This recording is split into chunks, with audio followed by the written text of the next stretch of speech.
So baseball's going to look a little different this year. Bigger bases, no shifting, and one of the men tasked with trying to fix baseball with these rule changes, former Cubs president, our friend, Theo Epstein, and he joins us now here on Kaplan J. Hood. Theo, is it weird waking up not having to go to spring training camp?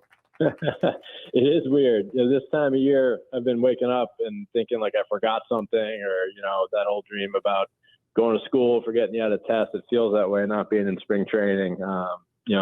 October also, you feel like you're missing something, draft, trade deadline, but I'm getting used to it and, staying connected to the game, which is important to me. So you had said to me a while ago that as you went through all of this Moneyball era and all analytics and everything, we've got to fix the game that maybe all of us who did all that were responsible for. Did you feel a personal responsibility to get involved in doing what you're doing now?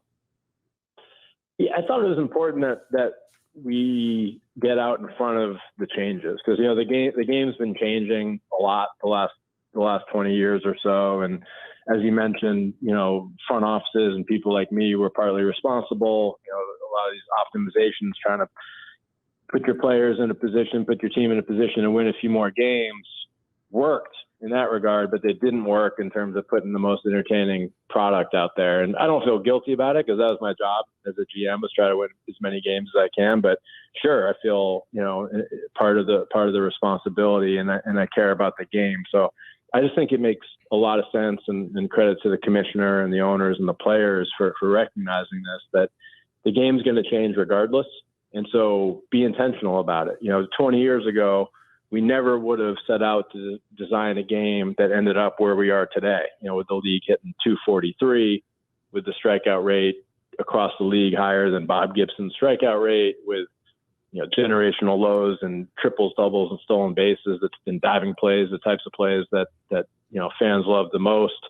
So it's our responsibility to make the adjustments and go through the adjustment period to get the best possible version of baseball out there for the fans. Theo, I know that from your standpoint and for Cap and I as fans, we wanted to see the game modernized, but what have you heard from younger fans on what they want in baseball? Some of these machinations are pretty much to be able to cater to the younger fan, is it not? Yeah, to an extent, you're right. Our numbers aren't where they should be with younger fans, and that's such an important demographic for the future of the game. Younger fans who've grown up consuming their entertainment and their sports in a different way, and grew up with iPhones and grew up with fast-paced video games, tend to just want more action and less dead time, more athleticism on display, shorter games, faster-paced games, quicker moving games, and that's actually true across generations. Even not everyone's going to answer the exact same way, but on average, what fans like, their favorite plays, what I just listed: triples, doubles, stolen bases, diving plays with a lot of action, a lot of motion, a lot of suspense. Fans' least favorite events during the course of the game, and this cuts across generations, things that involve dead time, pitching changes, mound visits, periods when there's nothing going on. So the pitch timer is really designed to just give fans more of what they like, which is action and ball and play action, and less of what they don't like, which is dead time. And it should help with younger fans as well. What is the next great frontier then? If all of these changes work and you start to see more of the game that you would have designed 20, 25 years ago, is medical science the next great frontier? We've seen pitch labs. The Cubs have had success with this pitch lab philosophy that a lot of teams are using. What is the next great frontier? Well, it depends what perspective you're answering from. If you're talking about wins and losses and what teams are going to be doing to push the envelope and try to squeeze out a few more W's, that's one answer. And if you're talking about it from the league standpoint and making sure we continue to put the best product possible on the field for our fans and allow them to engage in it as many ways as possible, it's sort of a different answer. I've worn both hats now, so it depends what you're looking at. From a team standpoint, I guess the one element that both those perspectives have in common is player safety, which you just identified. From a team standpoint, if you can figure out a way to keep pitchers, even say 10% healthier than we have now, that's worth a lot of wins and hundreds of millions of dollars.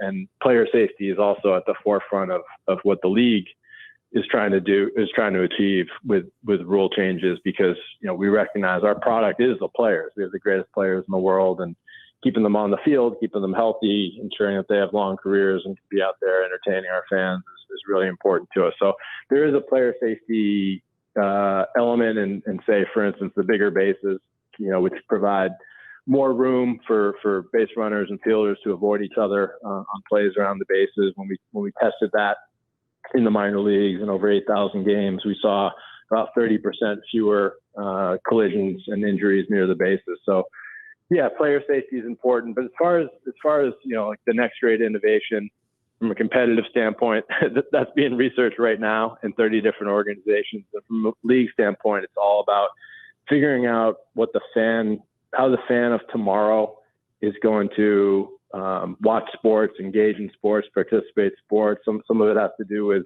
the metaverse and Web3, and the way we relate to sports is going to look a lot different 10 years from now. And so trying to stay ahead of the curve and meeting fans where they are is really important.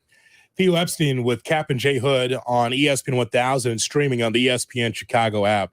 Theo, we've seen this before, which the pitch clock. Okay, we've seen this, how it's the letter of the law in April, and by the time we get to Memorial Day, umpires forget about this. So how can baseball hold umpires accountable to the pitch clock, not just through Memorial Day, but all season through the playoffs, where this pitch clock really is a thing?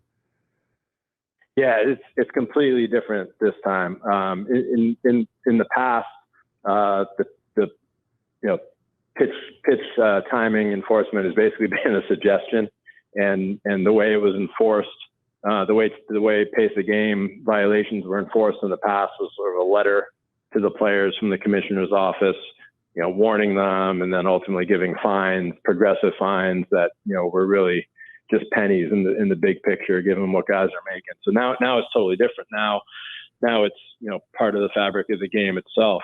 Pitch clock and pace of game violations are going to be enforced from the first pitch of spring training on.